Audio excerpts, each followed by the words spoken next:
कार्यक्रम के पुण्यार्चक हैं स्वर्गीय श्रीमती सोना देवी जी की पुण्य स्मृति में श्री विनोद सेठी, श्री दिवस, श्रीमती रश्मि सेठी, श्री आनंद, श्रीमती नीनू सेठी, श्रीमती चांदनी, श्री अभिषेक पाटोदी, श्रीमती शिवांगी, श्री सौरभ छावड़ा, चिरंजीवी दक्ष, कुमारी अमायरा, चिरंजीवी अरहम, कुमारी शरण्या एवं समस्त सेठी परिवार दीमापुर एवं कोलकाता।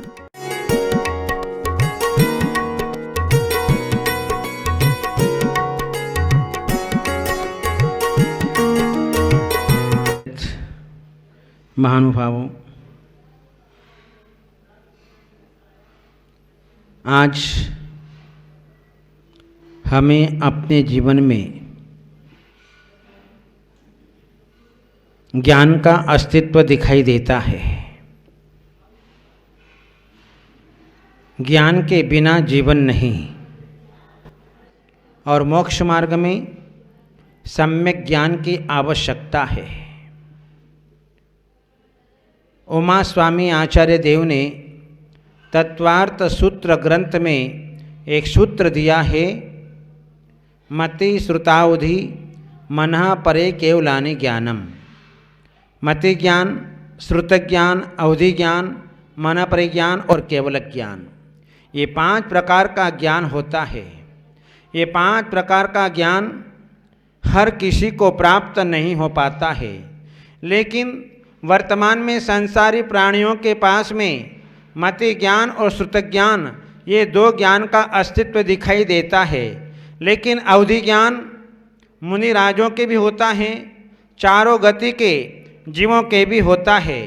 लेकिन वर्तमान में इस पंचम काल में अंतिम समय तक अवधि ज्ञानी भावलिंगी साधु पाए जाएंगे, जहाँ ये 5 ज्ञान के प्रकट होने में तत्तजन्य इन आवरणों का अभाव होता है, क्षयपसम होता है, तो हमें ज्ञान की प्राप्ति हो पाती है। मति ज्ञान का ही एक भेद है निमित्त ज्ञान, क्योंकि निमित्त ज्ञान जो है वह हमें अपने सारी घटनाक्रम को बतलाने वाला होता है। आने वाले शुभ अशुभ को जान लेना, उसका नाम है निमित्त ज्ञान। और ये निमित्त ज्ञान मति ज्ञानावरण, श्रुत ज्ञानावरण कर्म के क्षयोपशम से होता है। जहाँ निमित्त ज्ञान प्राप्त करने में संक्लेश परिणामों का अभाव, चित्त में विशुद्धता, कषायों की मंदता, समता परिणाम और ज्ञानावरण कर्म का तीव्र क्षयोपशम, ये जो हैं हमारे जीवन में जब होते हैं तो निमित्त ज्ञान प्रकट हो पाता है। यह निमित्त ज्ञान जो है श्रावक को भी हो सकता है, मुनि राजों को भी हो सकता है। जहाँ प्राचीन काल में हमारे पूर्वज लोग अपने जीवन में अपने अनुभव के बल से ये बता देते थे कि छाया कहाँ तक गई है और कितनी बजी है, चंद्रमा रात्रि में कहाँ से कहाँ तक पहुँचा है, कितना बजा है, इत्यादि हर प्रकार का ज्ञान जो है कर लिया करते थे। ऐसे ही जो है निमित्त ज्ञान है, निमित्त ज्ञान भी जो है वह अपने जीवन में जब जब निरंतर हमारे विशुद्ध परिणाम होते हैं, संक्लेश परिणाम का अभाव होता है, आर्त ध्यान रोध ध्यान का अभाव होता है, अत्यंत शांत परिणाम होते हैं, तो वहाँ पर ये निमित्त ज्ञान प्राणियों के जीवन में दिखाई देता है। निमित्त ज्ञान हमें अनेक प्रकार की घटनाओं को बतलाने वाला होता है। जैसे कि असमय में बादल देखना। असमय में बादल देखना, इसका मतलब कोई न कोई संकट जरूर आना है। और ये निमित्त ज्ञानी हमारे प्रथमाचार्य चारित्र चक्रवर्ती आचार्य शांति सागर महाराज थे। जब आचार्य शांति सागर जी महाराज यूपी के अंदर जब विहार कर रहे थे तो धौलापुर ग्राम में जो हैं, राजा खेड़ा ग्राम में जो हैं, सामयिक करने के लिए वहाँ पर बैठे थे। और जो हैं उस दिन जो है सारे संघ को आदेश दे दिया कि कोई भी साधु जंगल के अंदर सामयिक करने के लिए नहीं जाएगा। सारा संघ अंदर कमरे में बैठकर के सामयिक करने लगे और शांति सागर जी महाराज वे बाहर बैठ गए। इतने में क्या होता है कि शांति सागर महाराज की दृष्टि आकाश पर पड़ी और आकाश में ऐसे असमय में बादल दिखना, तो उन्होंने अपना निमित्त ज्ञान लगाया कि आज कोई न कोई संकट जरूर आना है। सब लोग व्यवस्थित बैठ गए अपने सामयिक क्रिया में और शांति सागर जी महाराज बाहर बैठ गए। और बाहर बैठने के बाद जो है 500 व्यक्ति अपने हाथ में नंगी तलवारें लेकर के संघ को मारने के लिए आ रहे थे। इधर उन्होंने देखा कि सामने बहुत बड़ा संकट आया है संघ के ऊपर। इधर जो है हमारे श्रावक वर्ग संघपति वगैरह भोजन करने बैठे थे। जब उन्होंने देखा ये 500 व्यक्तियों का झुंड नंगी तलवारें लेकर के इधर महाराज की ओर बढ़ रहे हैं, वे फटाफट जो हैं वहाँ से उठे और अपने हाथों में पत्थर ले लेकर के उन सारों को जो है मार भगाया। इस प्रकार से जो है निमित्त ज्ञान से आचार्य शांति सागर महाराज ने जान लिया। टूटते हुए तारों को देखना ये भी बहुत बड़ा निमित्त ज्ञान है। जहां आकाश में टूटते हुए तारे नजर आते हैं, इसका मतलब है कि देश का कोई मुखिया जरूर जो है मरण को प्राप्त होगा।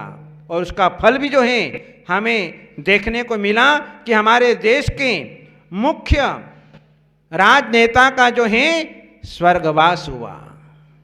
और इधर जो है बुझता हुआ दीपक, जिस समय भगवान आदिनाथ अपने महाबल की पर्याय में थे, उस महाबल की पर्याय में जो है उन्होंने बुझता हुआ दीपक देखा। बुझता हुआ दीपक देखा। उनका मंत्री उस समय जो है सुमेरु पर्वत पर वंदना करने के लिए गया हुआ था और वहीं पर भाग्य से अवधि ज्ञानी मुनिराज मिल गए। उस मंत्री के मन में ये विचार आया कि मैं अपने स्वामी के संबंध में मुनिराज से कुछ बात पूछूं। और जो है वह मंत्री मुनिराज के पास में गया, 3 प्रदक्षिणा दी, नमस्कार किया, धर्मोपदेश सुना और फिर प्रश्न किया कि मैं अपने स्वामी को जो कुछ भी धर्म का मार्ग बतलाता हूँ वो ग्रहण करता है या नहीं करता। मुनिराज ने कहा कि आप जो जो उपदेश देते हैं वो ग्रहण करते हैं और तुम्हारा स्वामी भव्य है। और आज रात्रि में उन्होंने जो है ये स्वप्न देखा है। क्या स्वप्न देखा? कि बुझता हुआ दीपक, और जो है उसका फल बतलाया। सुन करके वह जो है स्वयं बुद्ध मंत्री जो है अपने राजा के पास में पहुंचा। राजा राज सिंहासन पर बैठा हुआ था और अपने मन की बात को जो है कहा और कहने पर कहा कि आज मैंने स्वप्न में जो है इस प्रकार का बुझता हुआ दीपक दिखाई दे रहा है, जिसकी लो प्रतिक्षण कम कम होती जा रही है। तब मंत्रीवर ने कहा कि हे राजन, अब आपकी उम्र 1 महीने की अवशेष रही है। इधर राजा ने अपने निमित्त ज्ञान से मंत्री के मुख से इस प्रकार के शब्द सुने तो जो है राजा ने तत्काल परिग्रह का त्याग किया और 22 दिन तक जो है, 8 दिन तक तो बड़े ठाड़ बाड़ से भगवान की आराधना की, पूजा किया, अभिषेक किया, और जो है 22 दिन तक सारे परिग्रह का त्याग करके उसने जो है सल्लेखना व्रत को धारण कर लिया।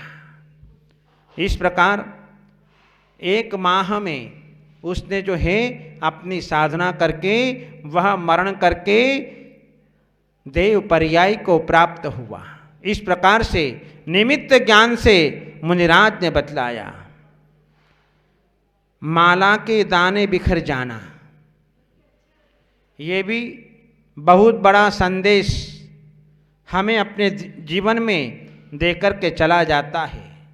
जयपुर की घटना है कि जो है एक संघ बाहर बैठा हुआ था और संघ नायक की माला जो है एक बंदर लेकर के वृक्ष के ऊपर चढ़ गया।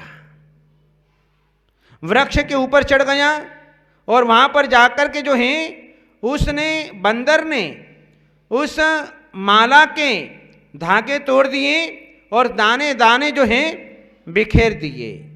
तब जो है निमित्त ज्ञानियों से पूछा, उस समय प्रसिद्ध संत आचार्य विमल सागर महाराज थे, उनसे पूछा तो उन्होंने फल बतलाया कि जो है संघ आपका बिखरेगा। इस प्रकार से उसका फल बतलाया निमित्त ज्ञान से। पक्षी आदि की बोली से निमित्त ज्ञान लगाया। एक बार आचार्य महावीर कीर्ति जी महाराज प्रवचन कर रहे थे सभा में, और सभा में जो है एक चिड़िया वहाँ पर उनकी टेबल के ऊपर आकर के बैठ गई और अपनी भाषा में बोल कर के चली गई। उसी समय आचार्य महावीर कीर्ति महाराज जो हैं उस पक्षी की बोली को जान करके निमित्त ज्ञान लगाया और जो है सबसे कहा कि यहाँ से जल्दी विहार करना चाहिए। और जो है सारे संघ के लोगों ने जो है वहाँ से विहार किया, और विहार करने के उपरांत जब देखा कुछ समय बाद उस नगर के अंदर भयंकर बरसात हुई। इस प्रकार से जो है जाना नक्षत्रों का कंपायमान होना। नक्षत्र ऐसे कंपायमान नहीं होते। जब धर्म और धर्माई तनों के ऊपर यदि किसी प्रकार का संकट आने का होता है तो नक्षत्र कंपायमान होते हैं। जिस समय विष्णु कुमार मुनिराज के ऊपर उपसर्ग आना था तो उपसर्ग आया, श्रवण नक्षत्र जो है कंपायमान हुआ।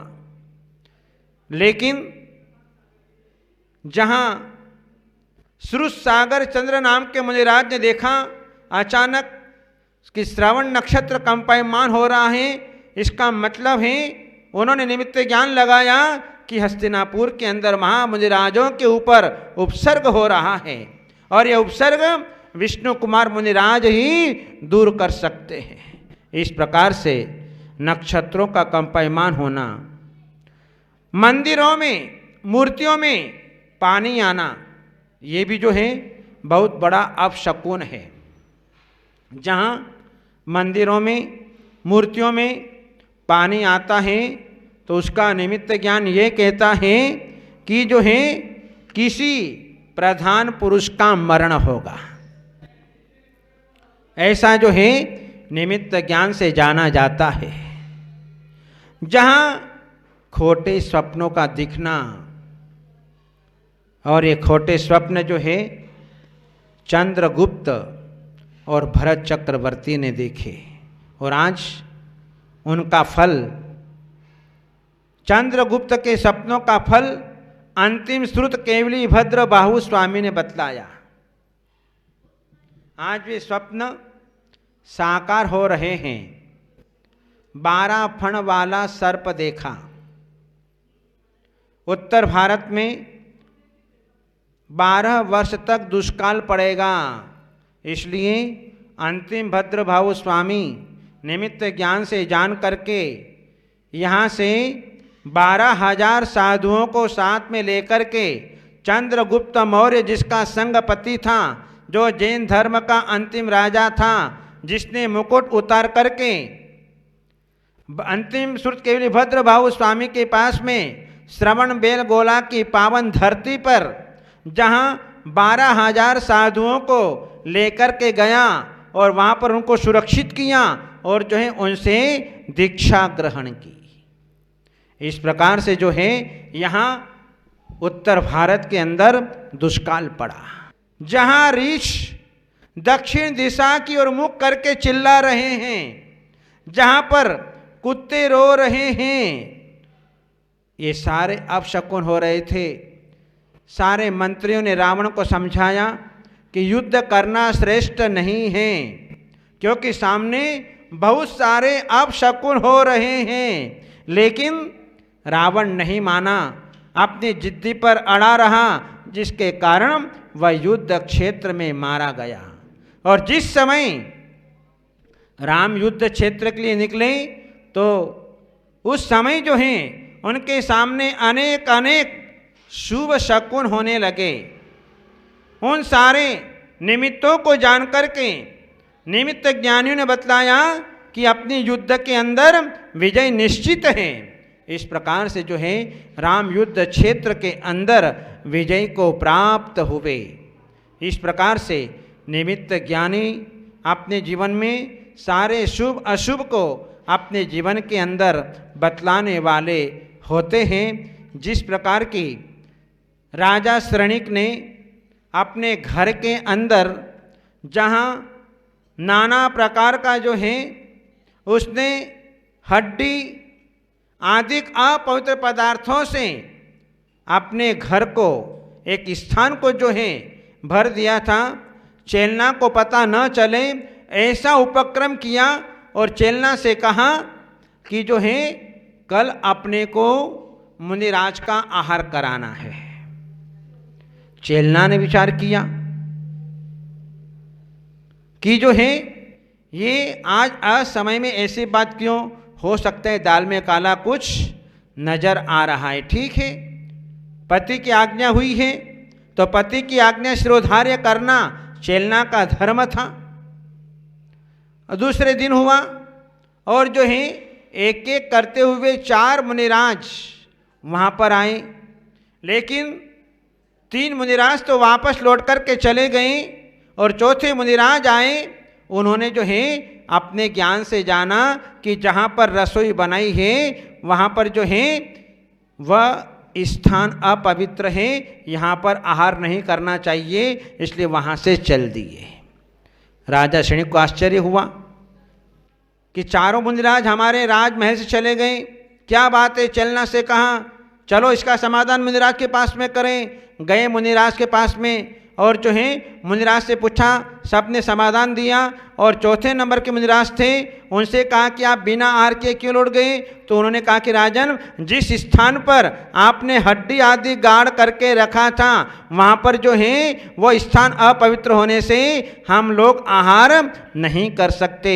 इस प्रकार से निमित्त ज्ञान से, अवधि ज्ञान से जो है राजा श्रेणिक की बात को जाना। तो ये निमित्त ज्ञान जो है हमें सब शुभ अशुभ को बतलाने वाले होते हैं। और ये जो है निमित्त ज्ञान जो मति ज्ञान का एक भेद है, ये परम विशुद्धि से प्राप्त होता है। जिसको भी निमित्त ज्ञान चाहिए उसको अपने जीवन में अपने परिणामों को विशुद्ध रखना चाहिए, संक्लिष्ट परिणामों का अभाव करना चाहिए, कसाय नहीं करना चाहिए, समता भाव रखना चाहिए। तो निमित्त ज्ञान आज भी प्राप्त हो सकता है। इन्हें मंगल भावनाओं के साथ बोले गुरुदेव आचार्य श्री अजीत सागर जी महाराज जी की।